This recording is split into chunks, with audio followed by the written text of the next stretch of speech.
नमस्कार। कार्यक्रम issue of the डेमा स्वागत छ। म उद्धव कुमार कार्की। कार्यक्रम इस्यु अफ द डेमा हामी हरेक दिन विभिन्न विषयको उठान गर्छौं। सिंहदरबारदेखि सुदूरसम्मका हरेक विषयलाई हामी उत्तिकै महत्त्व दिन्छौं र विषय र समस्यालाई प्रत्यक्ष रूपमा जस्ताको त्यस्तै देखाउने गर्छौं। कहिले विधि र कहिले व्यतिथिमाथि खबरदारी, कहिले सामाजिक उत्तरदायित्व र जिम्मेवारी, कस्ता समस्यामा छ नागरिक, के गर्दैछ राज्य, घचघच्याउँछौं। विकास निर्माणमा हुने भ्रष्टाचारदेखि राज्य संयन्त्रमा भएका विकृति र विसङ्गतिको अन्त्य हाम्रो प्रयास। कार्यक्रम इस्यु अफ द डेमा आज हामी प्रदेश 5 को स्थायी राजधानी र नामको विषयमा संसदमा देखिएको दृश्य र माननीयहरूको क्रियाकलाप सँगसँगै संसदीय संस्कार कस्तो हुनुपर्ने हो, हाम्रा नेता र माननीयको यो शैलीबाट आम कार्यकर्ता र नागरिकले कस्तो संस्कार सिक्ने, जनताले के अपेक्षा गर्ने, यही विषयमा केन्द्रित हुनेछौं।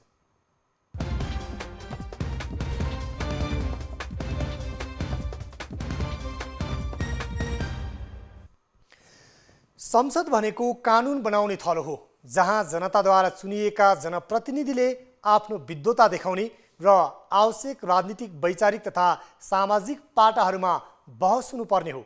तर हाम्रा मुलुकका सांसदहरू विचित्र मात्र होइन, संसदभित्र महाविचित्रको दृश्य देखाउँछन्।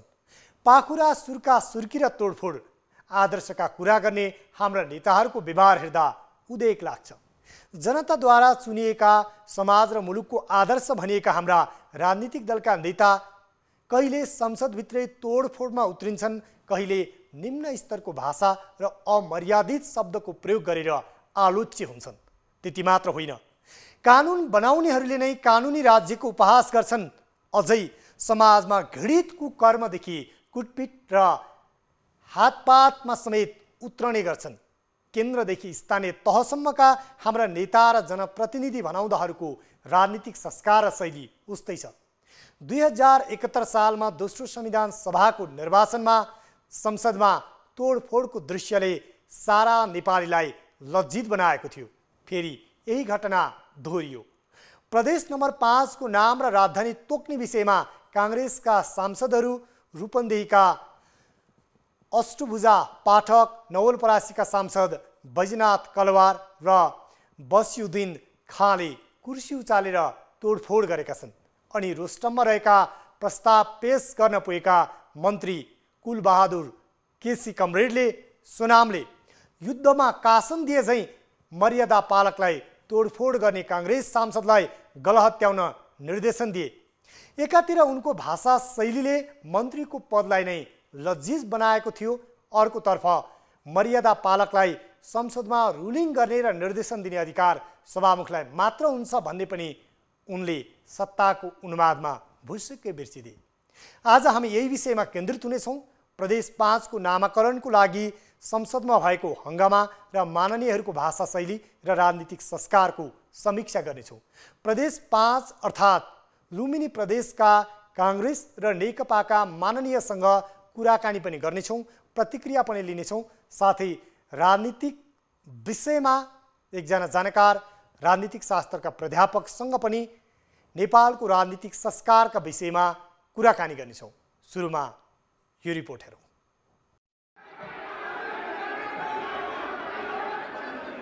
यो दृश्य हो दोस्रो संविधान सभा ताकत 2071 सालमा संसदभित्र गरिएको तोडफोड।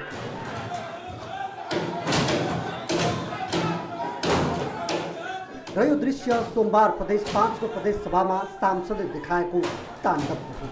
यी दुवै तस्बिरलाई तुलना गर्नुको एउटै कारण हो सांसदको रवैया।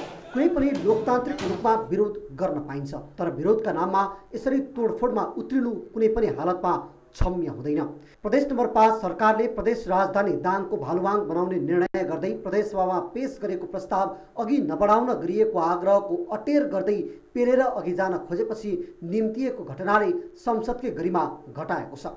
सोमबारको बैठकमा प्रस्तावका सन्दर्भमा कांग्रेसले फरक मत राख्दै विरोध जनाएको थियो भने बैठक अवरुद्ध हुँदै स्थगित भएको थियो। हामी दाङ होस् या बुटवल होस् या कपिलवस्तु होस्, कम से कम त्यसको औचित्य प्रमाणित गर्नु पर्यो। के कारणले दाङ, के कारणले लुम्बिनी यो बुटवल नहुने, त्यसपछि सुरु भएको दोस्रो बैठकमा पनि कङ्ग्रेसले प्रदेश सरकारले बिना कुनै छलफल प्रक्रिया मिचेर प्रस्ताव पेश गरेको भन्दै आपत्ति जनाएको थियो। नाराबाजी र प्रदर्शन गरिरहेका सांसदहरूले आन्तरिक मामिला तथा कानुन मन्त्री कुलप्रसाद केसीलाई रोस्टम जान अवरोध गरे।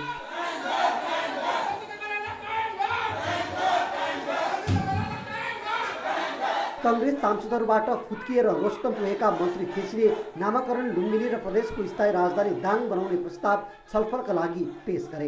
यतिन्जेल विरोधमा नाराबाजी गरिरहेका कांग्रेस सांसद आफ्नो बस्ने कुर्सी छेउ पुगेर कुर्सी उचालेर तोडफोड गर्थे।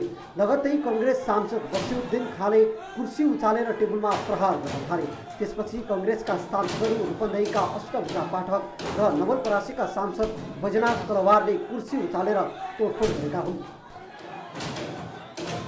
तोडफोडमा उत्रिएका तिनै सांसद प्रत्यक्ष निर्वाचित हुन्। अझ सम्भावित अप्रिय घटनालाई मध्यनजर गर्दै मर्यादा पालकले कुर्सी र सोफाका चकटीले सभामुखलाई सुरक्षा दिइरहेका थिए। मन्त्री केसी रोस्टममा गएर बोल्न थालेपछि एकजना मर्यादा पालकले रोस्टमको अगाडि आएर सोफाको खोल हातमा समातेर सुरक्षा दिएका थिए। तर मन्त्रीले पनि बैठकमा देखाएको व्यवहार भने सही थिएन। मन्त्रीले रोस्टमबाट बाहिर आएर मर्यादा पालकलाई हातले समाएर परपट्टि धकेल्दै विरोध गर्नेलाई निकाल्न निर्देशन दिए। यो सुन्नुहोस्।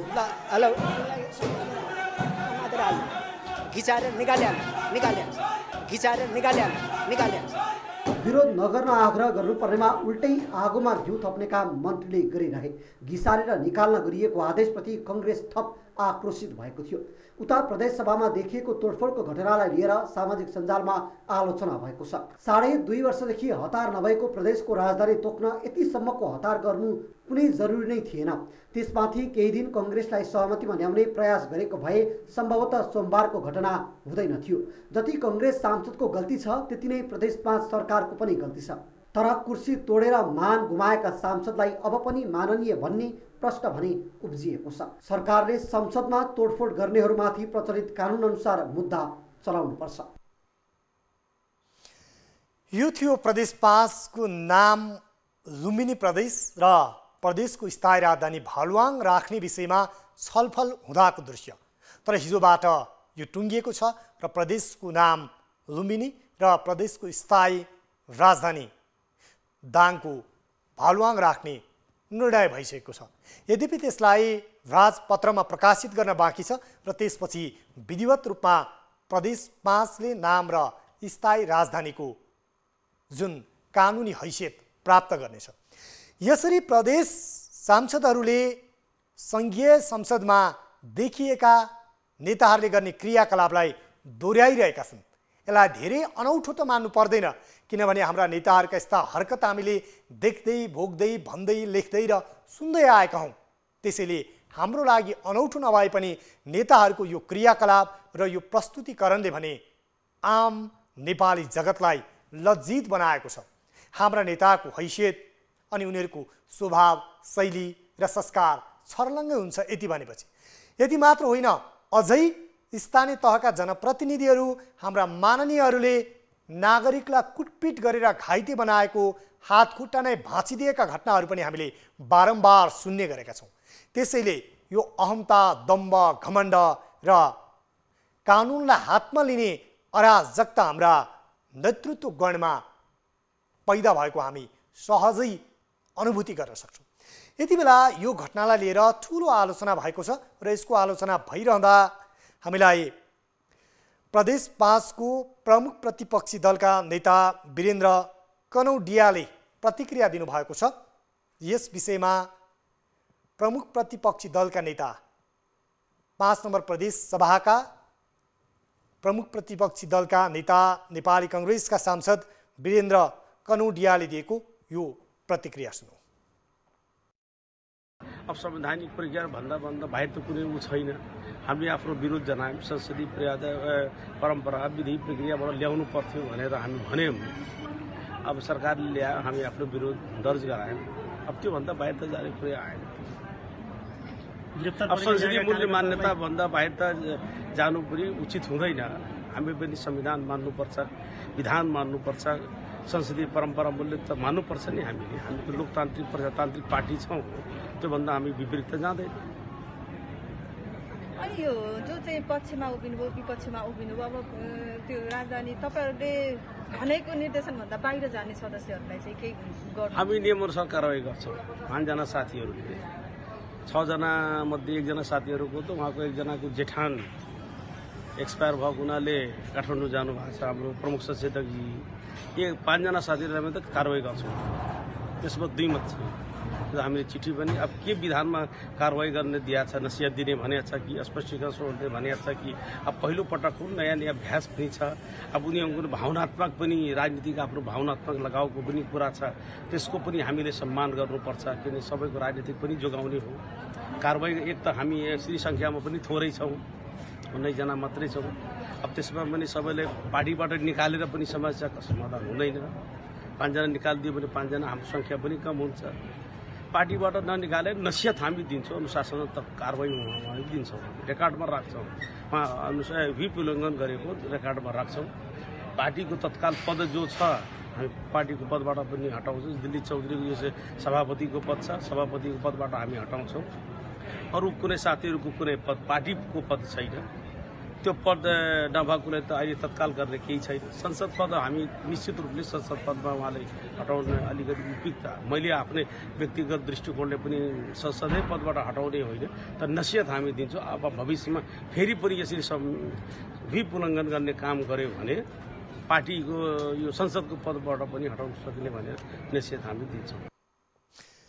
उहाँ हुनुहुन्थ्यो प्रदेश 5 का प्रमुख प्रतिपक्षी दलका नेता हुनुहुन्थ्यो वीरेन्द्र कनौडिया र उहाँले विशेष गरी कुर्सी तोडफोड गर्नेलाई कारबाही होइन यहाँ कारबाहीको कुरो त जुन नेपाली कांग्रेसले व्हिप जारी गरेको थियो र विपक्षीमा मतदान गर्न आग्रह गरेको थियो तर पक्षमा राजधानी जुन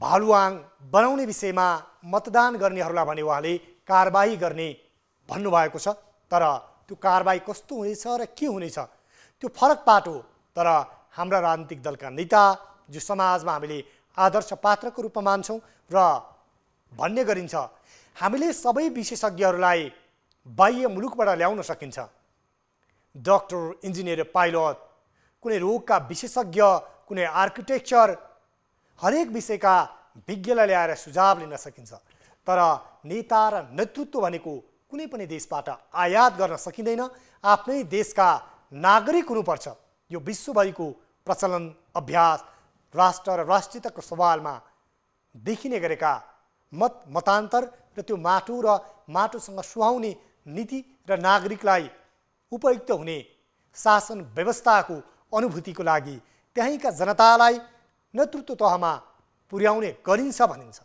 तर हाम्रा देशका नीति निर्माता र नेताहरू देख्दा यस्तो लाग्छ कि उनीहरूबाट हामीले मुलुक बनाउँदैछौँ नीति र थिति बसाल्दैछौँ या बेतिथि भित्र्याउँदैछौँ यो दुविधाको अवस्था रहन्छ। यति बेला भने हामी नवलपरासीबाट यति बेला हाम्रा टिभी जर्नलिस्ट नारायण सुवेदी हाम्रो प्रत्यक्ष सम्पर्कमा हुनुहुन्छ र उहाँसँग बैजनाथ कलवार जो उहाँ संसदमा तोडफोडमा पनि सहभागी हुनुभएको थियो रूपन्देही नै राजधानी हुनुपर्छ भन्ने उहाँको मत थियो उहाँ पनि यति बेला सँगै हुनुहुन्छ हामी उहाँसँग कुराकानी गर्नेछौँ। यति बेला नारायण सुवेदी हाम्रो प्रत्यक्ष सम्पर्कमा हुनुहुन्छ। नारायण यति बेला तपाईँ हाम्रो प्रत्यक्ष सम्पर्कमा हामी यति बेला कुराकानी गर्ने क्रममा छौँ।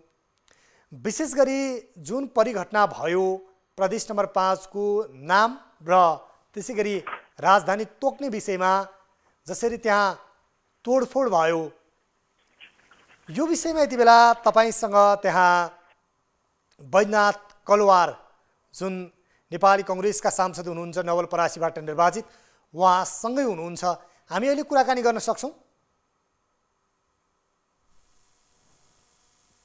नारायण हजुर हजुर हजुर उताजी तपाईँ अलिकति फ्रेममा आइदिनु होला तपाईँलाई अलिकति हामीले राम्रोसँग अलिकति देख्ने कोसिस गर्दैछौँ। यति बेला त्यहाँको जुन एउटा तोडफोडको घटना भएको छ त्यो घटनापछि यसलाई संसदभित्र भएको यो जुन एउटा तोडफोडको दृश्य त्यसै गरी फरक खालको जुन एउटा दृश्य देखियो संसदमा यसलाई त्यहाँका राजनीतिक दलहरू स्वयं सांसदहरूले कसरी लिएका छन्? औदरजी पक्कै पनि यो इतिहासमा यस्ता घटनाक्रमहरू हामीले देख्न पाइरहेका छौँ। यसै क्रममा अहिले यो एउटा एजेन्डा जुन एउटा ऐतिहासिक एजेन्डा पनि थियो प्रदेश नम्बर 5 को राजधानी तोक्ने स्थायी राजधानी तोक्ने सन्दर्भमा जुन खालको दृश्य देखियो, यसमा यो दृश्य पक्कै पनि जो यहाँबाट निर्वाचित सभासदहरू र जनताहरू छन् यिनीहरूले राम्रो मानेका छैनन्। यो बारेमा लोकतन्त्रप्रति एउटा सम्मान भन्दा पनि त्यसलाई चाहिँ अपमान गर्ने खालका दृश्यहरू हामीले देख्न पाइयो भन्ने खालका प्रतिक्रियाहरू छन्।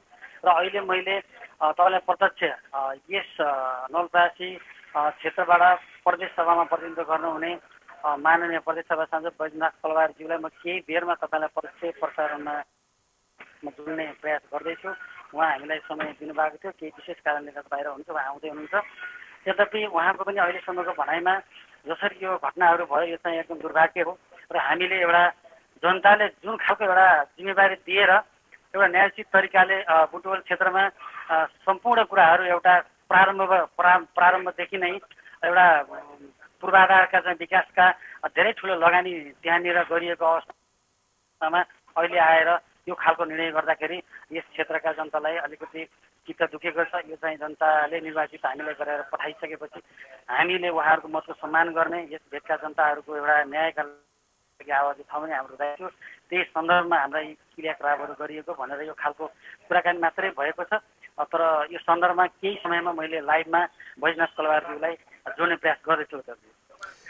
जुन यो एउटा आलोचनाको विषय छ र उहाँहरूले पनि एउटा आत्मग्लानी बोध गर्नुभएको छ, यो परिस्थिति र यति बेला जुन दाङको भालुवाङमा प्रदेश 5 को राजधानी र नामाकरण पनि टुङ्गिसकेको छ, यो टुङ्गिरहँदा जुन संसदभित्र जुन अमर्यादित प्रकारका गतिविधि भए त्यो विषयमा चाहिँ कारबाही गर्ने अथवा उहाँहरूलाई नसिहत दिने जस्तो त्यहाँ माननीय मन्त्रीज्यूको पनि प्रस्तुतिकरणको विषयलाई लिएर ठुलो आलोचना भयो।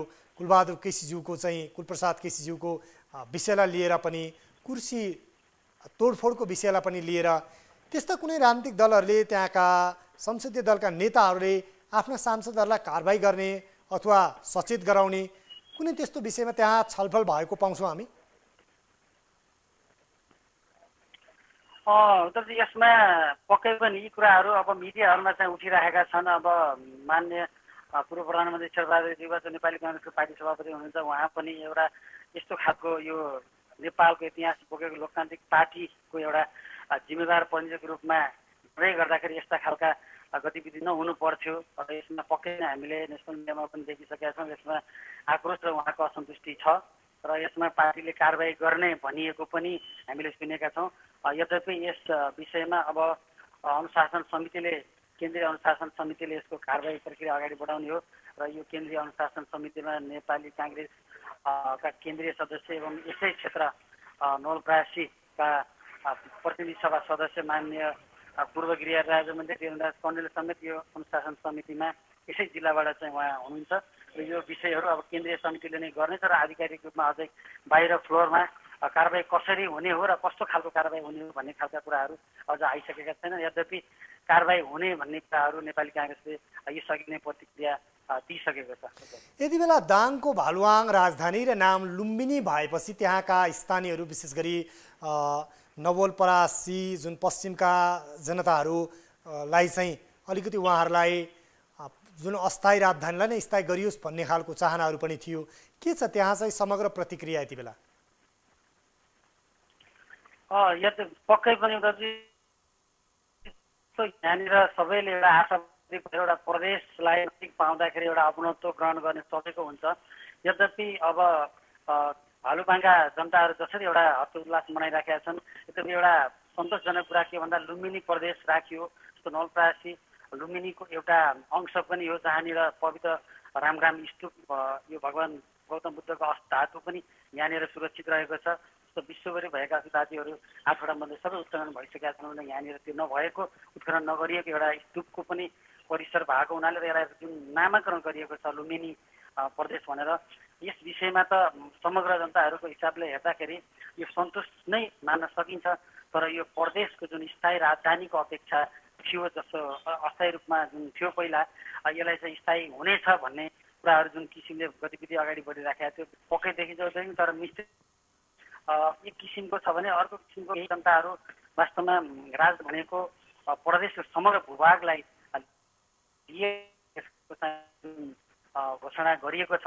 यो हामीले त्यति धेरै कृत हुनुपर्ने अवस्था नहुन पनि सक्छ भन्ने खालेको केही दलहरूको पनि प्रतिक्रिया छ। यसमा जस्तो नेकपा एमालेको चाहिँ प्रतिनिधि जो यहाँ गर्नुभएको छ, उहाँहरूले पनि हिजो एउटा दीप प्रज्वलन पनि यहाँनिर गर्नुभएको थियो कि हस् नारायणजी, यहाँलाई धेरै धेरै धन्यवाद। हामीले अलिकति यो प्राविधिक जुन ढङ्गले तपाईँसँग अलिकति राम्रोसँग हामीले कुराकानी गर्न सकेनौँ। यहाँलाई यो समय र संवादको लागि धन्यवाद। र हामी केही क्षणमा हाम्रा प्रदेश 5 का माननीय बैद्यनाथ कलवारसँग पनि कुराकानी गर्ने प्रयास गरेका छौँ। त्यसै गरी यति बेला हामी नेपाली कङ्ग्रेसकी प्रदेश नम्बर 5 की सचेतक निर्मला छेत्रीसँग पनि हामी यति बेला कुराकानी गर्ने क्रममा छौँ। जुन हामीले राजनीतिक संस्कार र संस्कृति बसाल्यौँ त्यही अनुसार हाम्रा भावी पिँढीले, भावी राजनीतिक कार्यकर्ताले पनि त्यसैलाई अनुसरण गर्दै आत्मसात गर्ने हो। जब कानुन निर्माण गर्ने थलो सार्वभौम अधिकार सम्पन्न भनिन्छ, जुन जनताका प्रतिनिधिहरूले कानुन बनाउन बहस गर्ने थलो, राष्ट्रिय सभा होस् चाहे सङ्घीय सभा होस् या प्रदेश सभा, हरेक ठाउँमा, तर त्यहाँ देखिने जुन गतिविधि, नेताहरूको प्रस्तुतिकरण अनि सत्ताधारीको जुन प्रकारको अहमता, दम्भ, घमण्ड, सँगसँगै उनीहरूले चयन गर्ने भाषा र प्रस्तुतिको शैली छ, यो शैलीले भने निश्चय पनि हाम्रा नेताहरूप्रति जनताले आश गर्ने भन्दा पनि निराश गर्ने र एउटा हाम्रा नेताहरू सभ्य समाज निर्माणमा भन्दा पनि पहुँच र प्रभावको आधारमा हरेक हुलदुङ्गा गरेर या भनौँ गुट उपगुट, शक्ति सत्ताको प्रभाव र दबावमा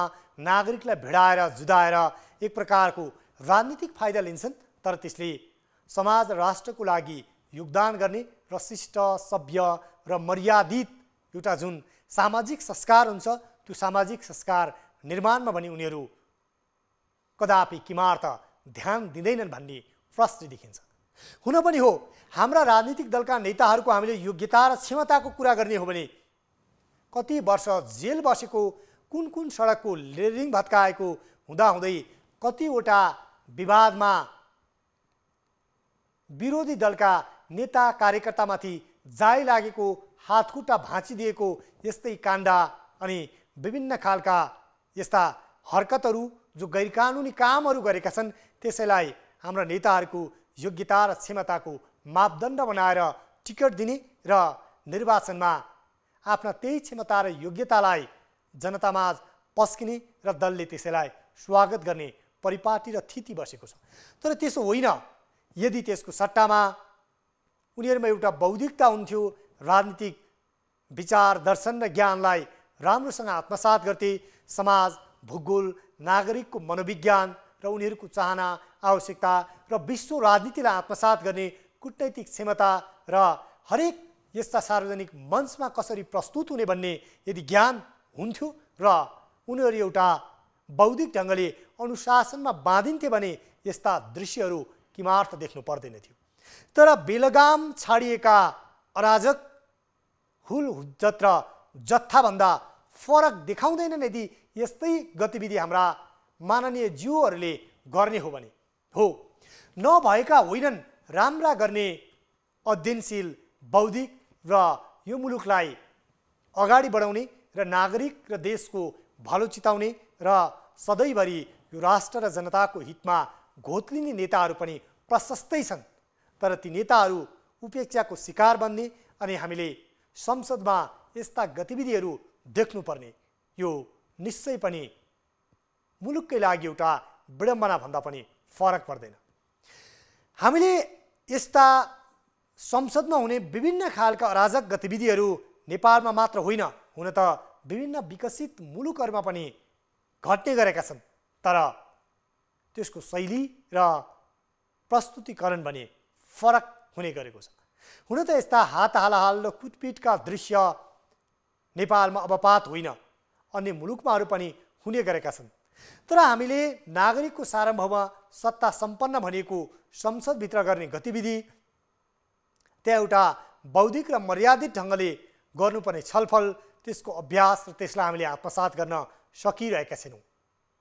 अनि हामीले यस्ता गतिविधिलाई नियन्त्रण गर्नुपर्छ भनिरहँदा, मर्यादित ढङ्गले प्रस्तुत हुनुपर्छ भनिरहँदा कतै सत्ताको उन्माद, कतै शक्तिको दम्भ, यसले पनि गलत नजिर र अभ्यास सिद्ध हुने गरेको छ। यति बेला भने हामीसँग प्रदेश 5 अर्थात् प्रस्तावित जुन लुम्बिनी प्रदेश छ त्यसकी नेपाली कांग्रेसकी सचेतक निर्मला छेत्री यति बेला हामीसँग प्रत्यक्ष सम्पर्कमा हुनुहुन्छ। उहाँसँग हामी कुराकानी गर्न चाहन्छौँ। यहाँलाई स्वागत छ कार्यक्रम इस्यु अफ द डेमा। धन्यवाद। यति बेला हामीले 2 दिन अगाडिको दृश्य हेर्दा प्रदेश 5 मा निकै अस्वाभाविक, अशोभनीय जे हुनु हुँदैन थियो त्यो दृश्यहरू देखियो। यता प्रतिपक्षी दलका सांसदहरूले तोडफोडमा उत्रिने सत्ता पक्षका माननीय आफैले घिसार्दै उहाँहरूलाई निकाल्दिनुस् भन्ने खालको कासन दिएको, यो घटनालाई चाहिँ यहाँहरूले कसरी लिनुभएको छ नि? नेपाली कांग्रेस प्रतिपक्षी दलले यसलाई एकदमै आपत्तिजनक जुन अमर्यादित शब्दको रूपमा लिएको छ। हामी शान्तिपूर्ण आन्दोलनमा थियौँ, भित्र हामी हाम्रा मागहरू राखिरहेका थियौँ, जसमा आन्तरिक तथा कानुन मन्त्रीले भन्नुभयो नेपाली कांग्रेसका मान्यहरूलाई घिसारेर निकालिहाल भनेर जब निर्देशन दिनुभयो मर्यादा पालकलाई, त्यसपछि मान्यहरू आक्रोशमा आइसकेपछि अप्रिय घटनाहरू पनि घट्न थाल्यो। यो भनेको एकदमै मर्यादा विपरीत गएर संसदीय अभ्यासमा आइसकेपछि उहाँहरूले जुन सफाइको अभियानलाई अब घिसारेर बाहिर निकाल भन्नेसम्ममा पुग्नु भएको छ। यसले गर्दाखेरि हामी पनि अलिकति आक्रोशमा आएको अवस्था थियो। यहाँहरूले पनि जसरी एउटा संसदभित्र यहाँहरू भनेको एउटा आदर्श पात्र, नागरिकले चुनेका, मत हालेका, तपाईँहरूबाटै संस्कार र संस्कृति एउटा थिति बस्ने हो मुलुकको, तर यहाँहरू पनि जसरी पहिला एउटा विरोधमा उत्रने एउटा संसदीय अभ्यास हुन्छ त्यसको मर्यादा नागेर बरु केन्द्रतिरको अनुसरण गरेर यो तोडफोडमै उत्रनु भयो, यो पनि त अशोभनीय देखियो नि। यसलाई चाहिँ के भन्नुहुन्छ? पहिलो त त्यो वातावरण गराउने प्रदेश सरकार थियो जुन एउटा छापामार शैलीमा थाई राजधानी र नामाकरणको विषय थियो। त्यो प्रस्ताव नामाकरण र थाई राजधानीको ठाउँ सहितको प्रस्ताव लिइसकेपछि पटक पटक हामी दलीय बैठकबाट 1-2 दिन मात्रै रोक्नुहोस् भन्दा पनि जबरजस्ती पेलेर तपाईँहरू जे गर्नुहुन्छ गर्नुहोस्, तर हामी प्रस्ताव पेश गर्छौँ, तपाईँहरूले सक्नु तपाईँहरूले गर्नुहोस् भनेर जब हामीलाई सरकारको जवाफ आयो, त्यसपछि रूपन्देहीका जनता मात्र होइनन् आन्दोलनमा उत्रने, यहाँ त 12वटा जिल्लाका जनताहरू आएर बसेका छन्, अरू जिल्लाहरूका पनि हुनुहुन्छ र उहाँहरूले जुन प्रतिबद्धता गर्नुभएको थियो पहिला जुन उहाँहरूले एउटा खाली भवनलाई मर्मत गरेर उहाँहरू सरेर जब प्रदेश सभालाई दिए, त्यसै गरी धेरै कार्यालयहरू पनि त्यसै गरी बुटोलले चाहिँ आफूले दुःख पाएर प्रदेश सभालाई दिएको थियो र जब राजधानीको प्रस्ताव आउँदाखेरि 12वटा जिल्लामा गएर सुझाव सङ्कलन गरेर दिइसकेपछि त्यो प्रतिवेदनलाई पनि मान्यहरूलाई हेर्ने एउटा उनीहरूको अधिकारबाट वञ्चित गर्दै लिएको अवैधानिक किसिमले लिएको यो जुन प्रस्ताव थियो त्यसमा यो विषयमा त आपत्ति धेरैतिर जनाए। कतिपय त्यहाँ सत्ता पक्षका सांसदहरूको संसदभित्र भएको क्रियाकलापको आलोचना पनि भयो। यहाँले जुन कुलप्रसाद केसीज्यूको कुरा पनि गर्नुभयो, यो पनि आलोचनाकै विषय छ। यहाँहरू आफै एउटा जिम्मेवार व्यक्तित्व हुनुहुन्छ जुन संसदमा यो तोडफोड गर्ने सांसदहरूलाई चाहिँ तपाईँहरू कुनै नसिहत दिने, कारबाही गर्ने अथवा उहाँहरूलाई अनुशासनको कुनै यो सबक सिकाउने, त्यो विषयमा चाहिँ केही सोच्नु भएको छ यहाँहरूले?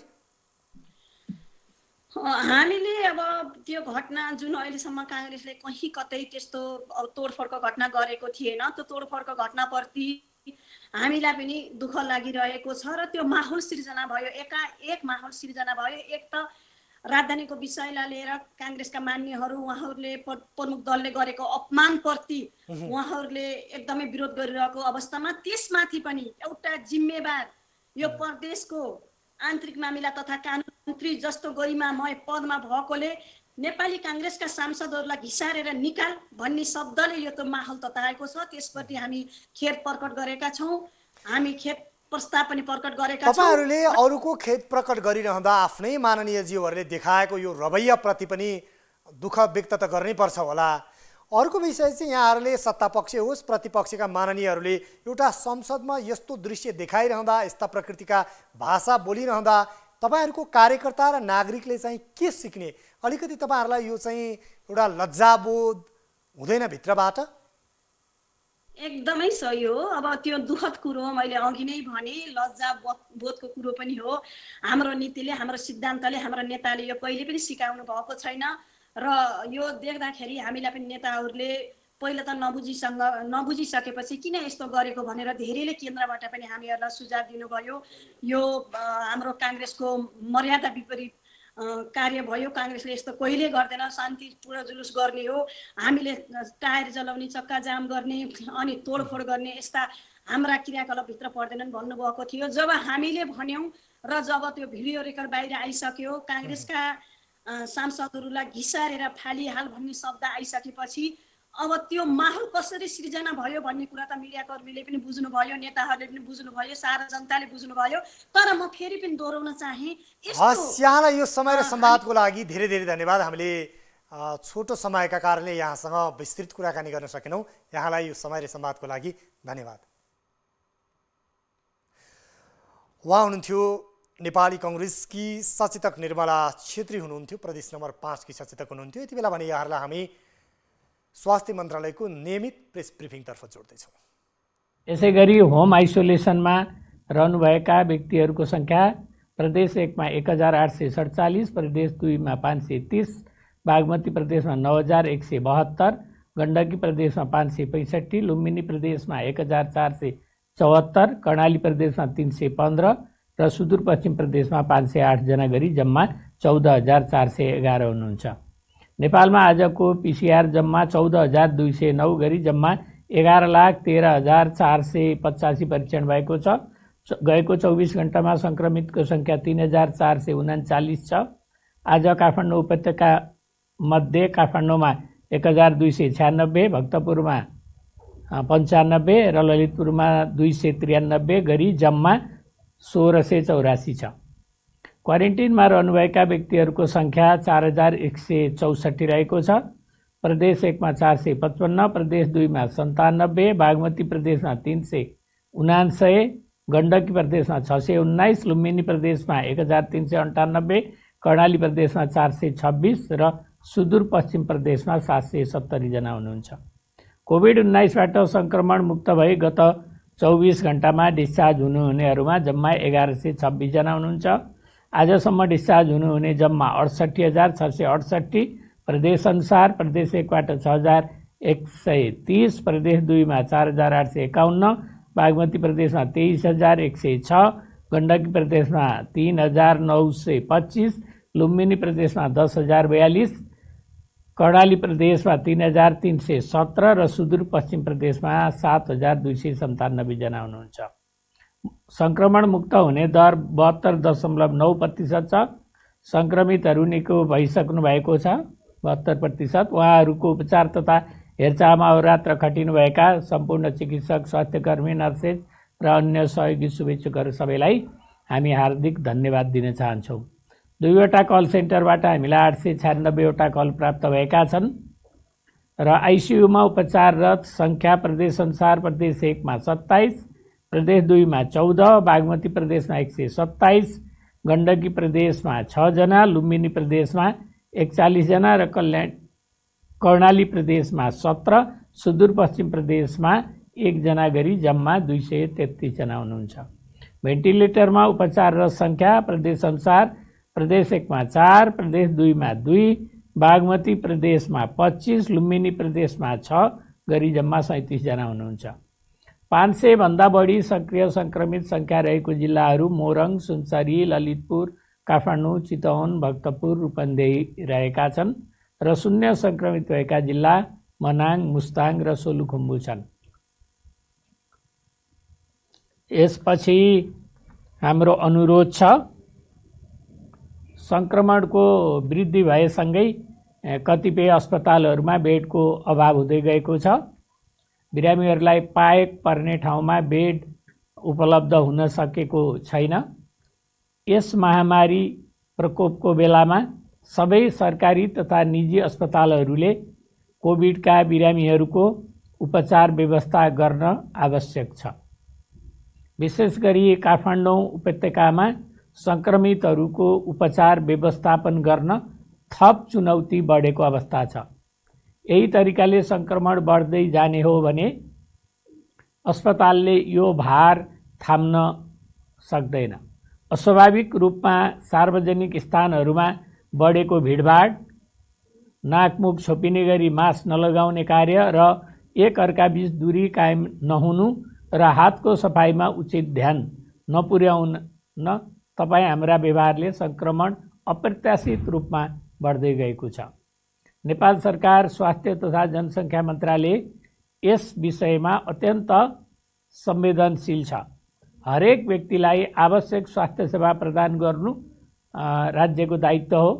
कोरोना संक्रमण जनस्वास्थ्यको ठूलो समस्या भएकोले यसको नियन्त्रण तथा रोकथामका लागि हामी सबैको महत्त्वपूर्ण भूमिकाको खाँचो छ।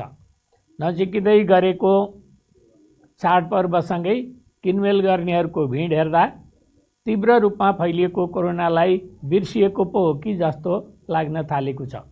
कोरोनाको नियन्त्रण र रोकथाम नै गर्ने हो भने कृपया कोरोना संक्रमणको जोखिमबाट आफू बच्न र अरूलाई बचाउन अनावश्यक भिडभाड नगरौँ।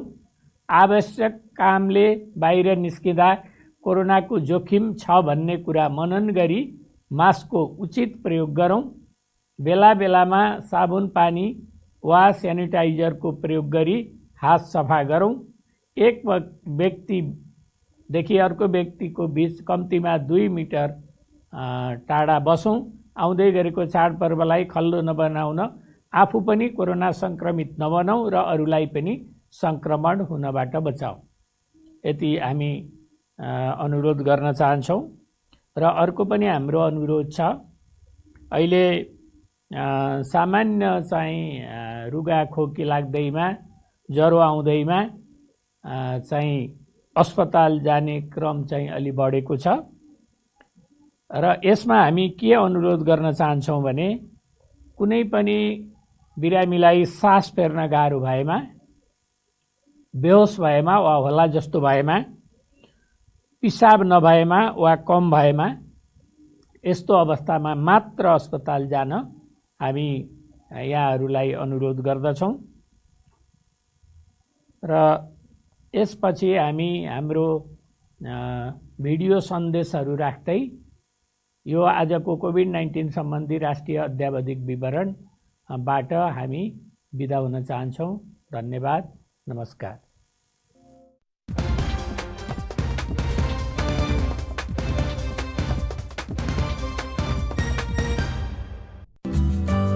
रोगीलाई निरोगी बनाउँदै खुसी बाँड्दैछ वैदिक आयुर्वेद सेवा प्रणाली। मेरो समस्या भनेको टाउको आधा भाग तपाईँको जमजमाउने कहाँ गएर मतलब निको होला र म त यतिकै मेरो जिन्दगी त अहिले नै समाप्त भइसकेको जस्तो लाग्छ मलाई। भने तपाईँको बिना अपरेसन तपाईँ हुँदैन, अपरेसन नगरी हुँदैन, त्यतिसम्म भनेको। त्यो रिपोर्ट कागजहरू सबै लिएर आएँ वैदिक आयुर्वेदमा। आएर मैले देखाएँ। त्यो दबाई खाँदै तपाईँको मलाई पुरै तपाईँको यो मेरो यसरी छाम्दा मेरो शरीर हो भन्ने थाहा भयो, नपत्याउँदै भयो। वैदिक आयुर्वेदलाई त्यही भन्न चाहन्छु म उहाँहरूलाई निरन्तर यसरी नै एउटा गरिब दुखीको स्वास्थ्यमा चाहिँ तपाईँहरूले चाहिँ राम्रो हेरचाह विचारहरू पुर्याइदिनु भएकोमा म धन्यवाद दिन चाहन्छु। सम्पर्क वैदिक आयुर्वेद सेवा प्रणाली, लाइसोक नारायणगढ, फोन 571 104। हेर हेर संसार छ कत्रो हातमा अट्ने जादु जत्रो समाचार अफ वर्ल्ड एन्ड मेट्रो सब छ यसमा हाम्रो पात्रो डाउनलोड नाउ हाम्रो पात्रो रेट छ कत्रो नो इट लाइक प्रो राशि थाहा पाऊ फ्रम टु एन्ड फ्रो सब छ यसमा हाम्रो पात्रो नेपालमा सर्वाधिक डाउनलोड गरिएको हाम्रो पात्रो एप तपाईका लागि सधैँ सजिलो सबै सजिलो तपाई पनि डाउनलोड गर्नुहोस् किनकि यसमा सबै छ। बैजनाथ इन्जिनियरिङ कलेज महेन्द्रनगरको नयाँ भर्ना सम्बन्धी सूचना। विगत 20 वर्षदेखि सुदूरपश्चिममा प्राविधिक शिक्षाको विकासमा योगदान दिइरहेको यस कलेजमा डिप्लोमा इन सिभिल इन्जिनियरिङ 3 वर्षे तथा pre diploma in civil engineering 18 महिने कार्यक्रममा भर्ना खुलेको जानकारी गराइन्छ। सिट सीमित भएकाले एसई एसएलसी उत्तीर्ण विद्यार्थीहरूले समयमै सम्पर्क गर्नुहोला। डिप्लोमा इन सिभिल इन्जिनियरिङ 3 वर्षे कार्यक्रम फारम वितरण मिति 2077 भाद्र 23 गतेदेखि फारम भर्ने अन्तिम मिति 2077 असोज 15 गते। Pre diploma in civil engineering 18 महिने कार्यक्रम फारम वितरण मिति 2077 भाद्र 23 गतेदेखि फारम भर्ने अन्तिम मिति 2077 असोज 19 गते। भर्ना फारम अनलाइन वा नेपाल सरकारले तोकेको स्वास्थ्य सम्बन्धी मापदण्ड पूरा गरी आजै कलेजमा उपस्थित भएर समेत बुझाउन सकिनेछ। विस्तृत जानकारीका लागि Baijnath engineering college Mahendranagar airport road उद्योग वाणिज्य संघको अगाडि। फोन 079 520 226 र 522 526। दिदी हजुरको जस्तो हेल्दी स्किनको लागि के गरौँ म? यो हेर्नु न फर्स्ट पिम्पल भने त्यसमाथि सबले थरी थरीका एडभाइस दिइराछन्। इन्टरनेटमा त झन् फुच्चु यिनीहरू सबले एडभाइस मात्र दिन्छन् तर यिनीहरू पिम्पल एक्सपर्ट छैनन्। तर पिम्पल एक्सपर्ट चाहिँ यो Himalaya purifying neem face wash. यो एक्सपर्ट कसरी? फुच्चु यो क्लिनिकली प्रुभन हो। यसमा छ नीम र बेसारको एन्टिब्याक्टेरियल गुण जसले पिम्पल हटाउँछ र स्किनलाई बनाउँछ एकदम हेल्दी। यसमा जोडिएको छ लाखौं दिदी बहिनी र हिमालयको 90 वर्षको भरोसा। दिदी हजुरको जस्तै हेल्दी स्किन। वाउ एक्सपर्टको कमाल हैन दिदीको कमाल। Himalaya purifying neem face wash pimple free healthy स्किनको एक्सपर्ट। यसपालि आउन नमिल्ने भयो आमा। यो दसैँमा निधार खाली नै हुने भयो।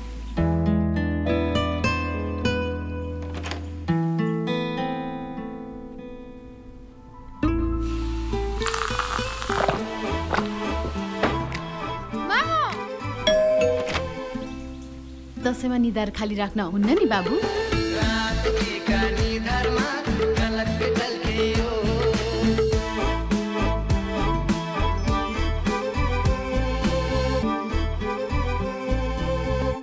Isn't it amazing when the internet just works? For binge watcher to binge shoppers. For the dancing shoes to midnight truce. Speed the juice. For the weird poses and funny noses. Baking spaces to messy faces. We are Subisu Internet. Subisu, gig fiber, exceeding expectation.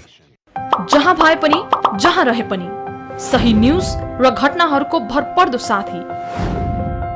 Accurate news, absolute views, anywhere, anytime. प्रत्येक पलमा तपाईको साथमा हुनेछ ताजा update. देश विदेशमा रहनुभएका लाखौं नेपालीको विश्वास वाहक समाचार र सूचनाको भरपर्दो सहयात्री news24nepal.com।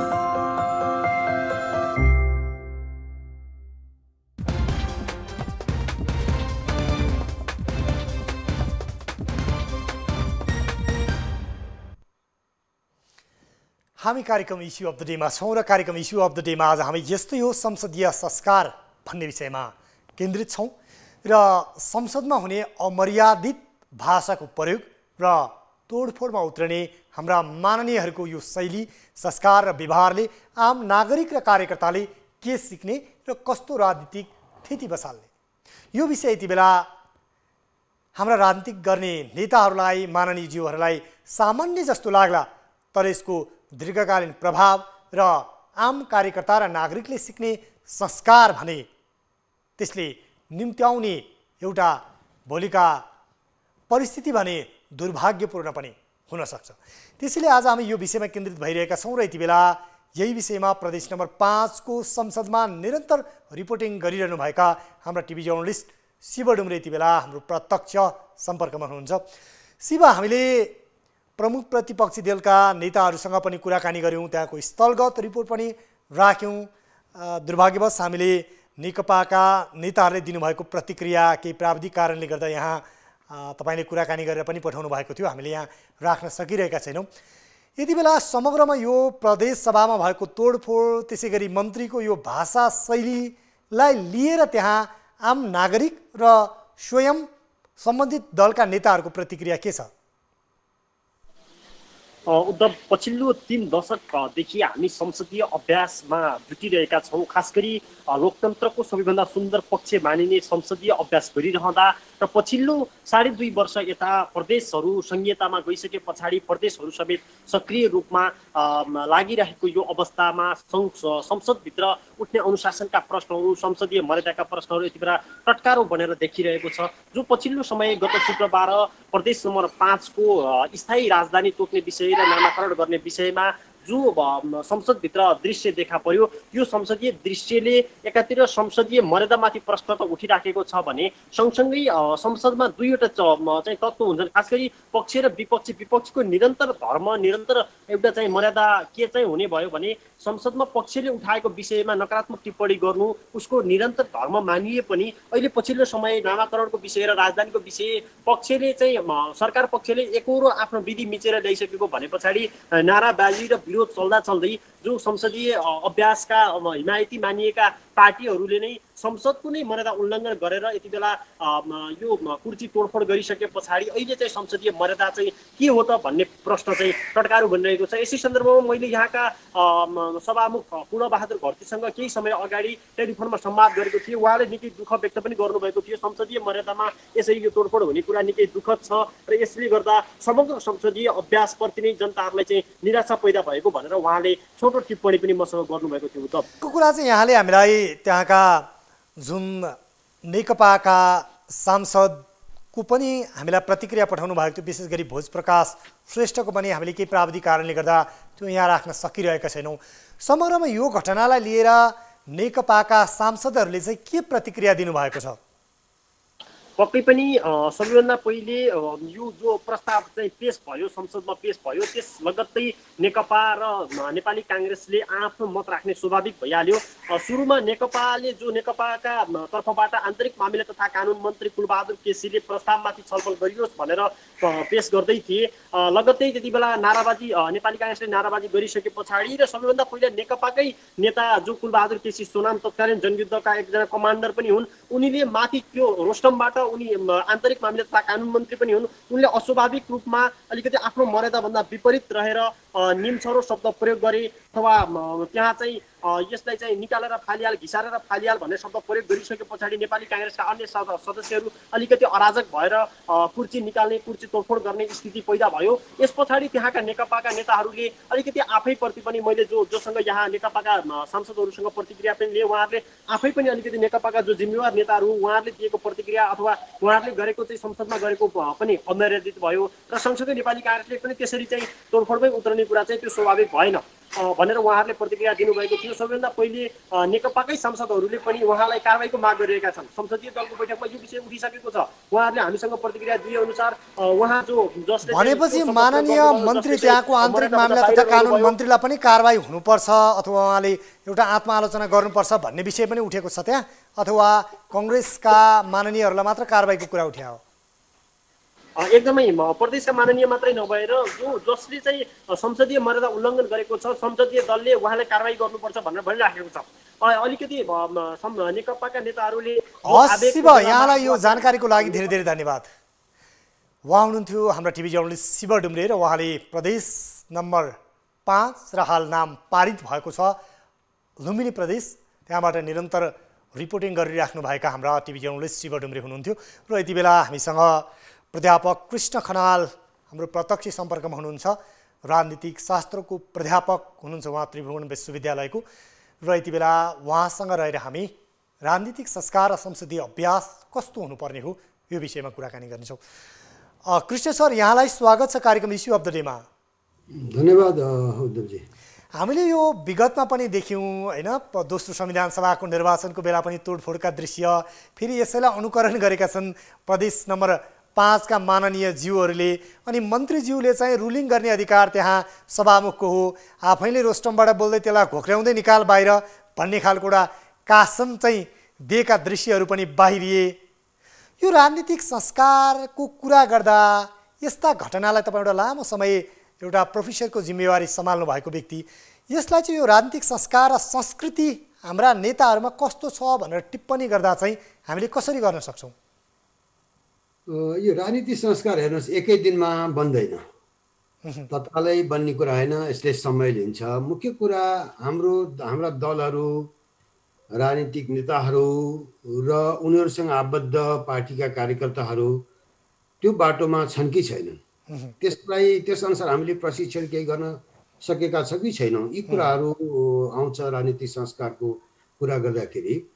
तपाईँले जुन म पनि त्यो हेर्दै थिएँ त्यो दृश्य अहिले तपाईँले भनेपछि मलाई स्पष्ट भयो। म त्यो आदेश चाहिँ घिसारेर बाहिर लैजाऊ भनेर भन्ने चाहिँ नि सभामुख हो कि मन्त्री हो, मलाई कन्फ्युज भइरहेको थियो होइन। मन्त्रीको त त्यो भूमिकै हुँदै होइन। हेर्नुहोस्, त्यो मन्त्रीलाई कुनै पनि सभासदमाथि त्यो चाहिँ संसदमा रुलिङ गर्ने अधिकार छैन नि उसलाई होइन। एउटा आपत्तिजनक घटना भयो संसदीय इतिहासमा, त्यो मन्त्रीको आदेश मानेर चाहिँ नि संसदका त्यो के भन्छ मार्शलहरू, त्यो त डरलाग्दो कुरा भयो नि त।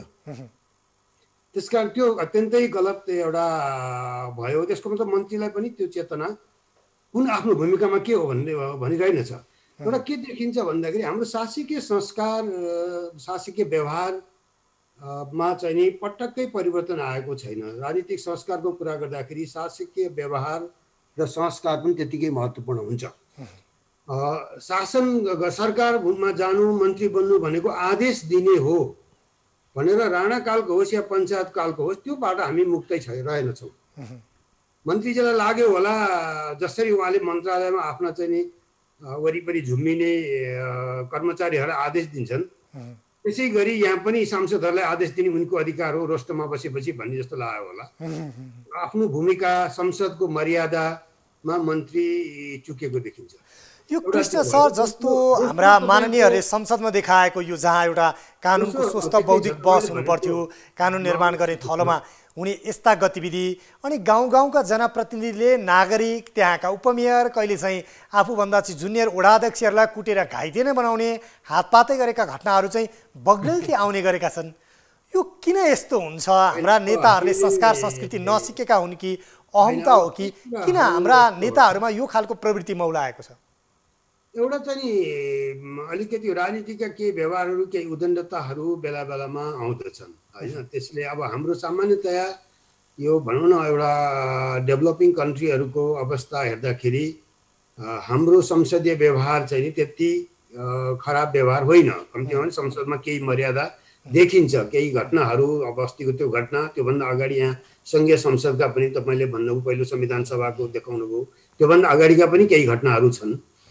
48 सालपछिका पनि केही घटनाहरू, दृश्यहरू त्यस्ता नभएका होइनन्, तर ती अपवादका रूपमा आए। त्यसले हाम्रो समग्र संसदीय व्यवहारलाई प्रभावित पारेको जस्तो मलाई लाग्दैन।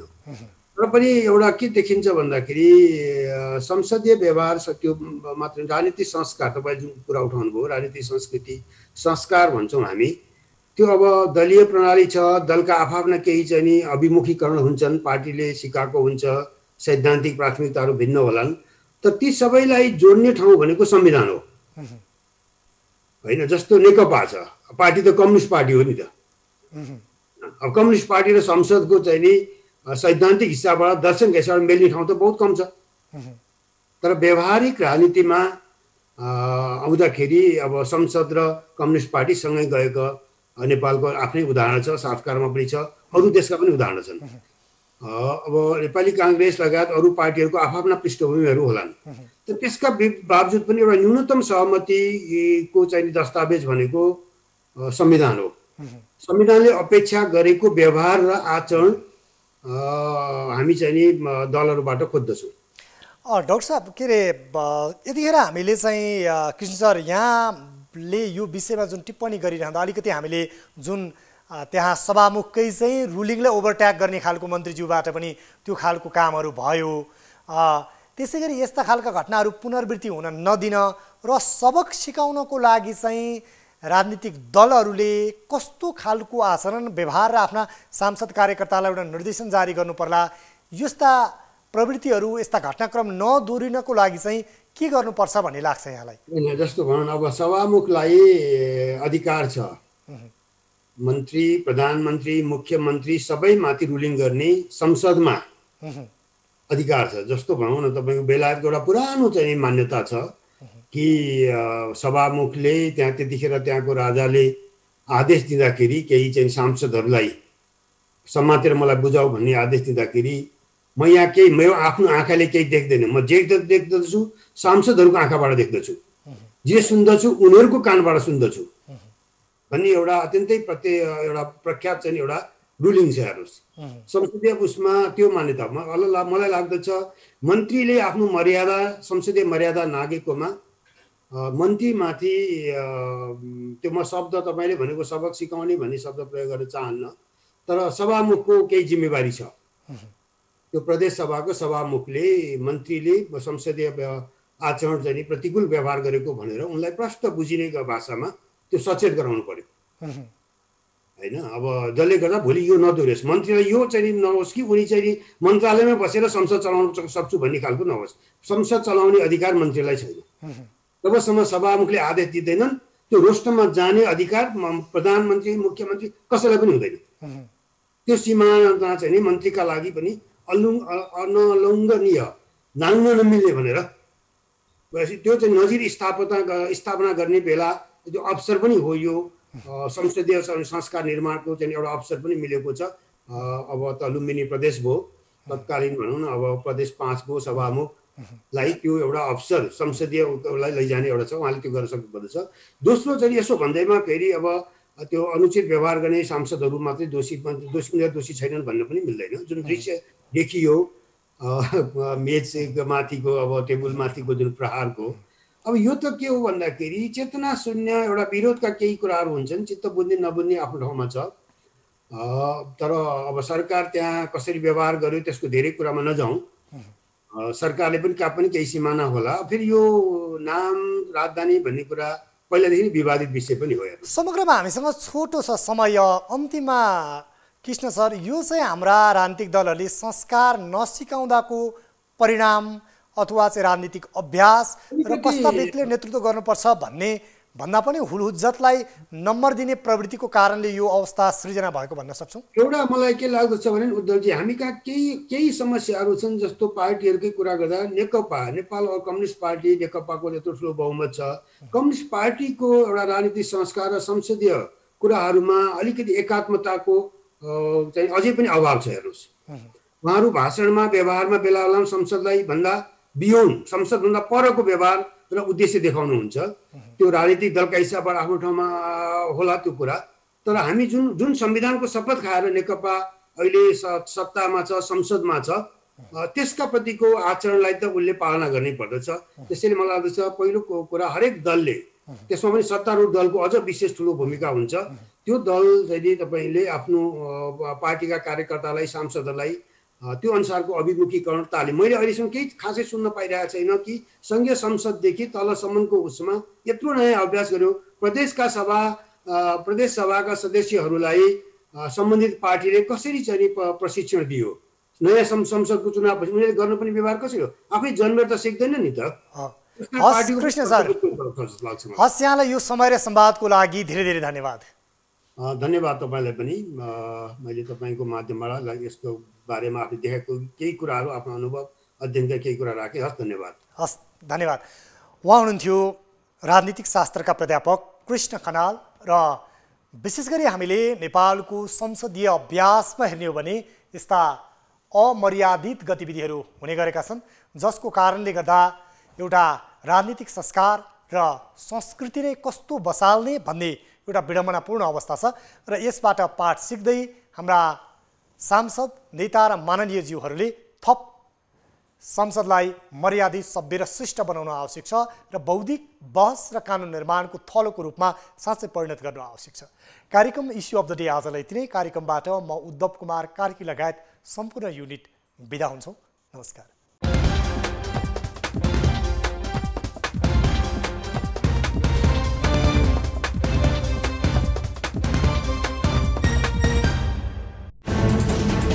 कोरोनाले सृजना गरेको सङ्कटमा पल पलका न्युज अपडेट र हर क्षेत्रको कभरेजका लागि न्युज 24 नेपाल युट्युब च्यानललाई सब्स्क्राइब गर्नुहोला।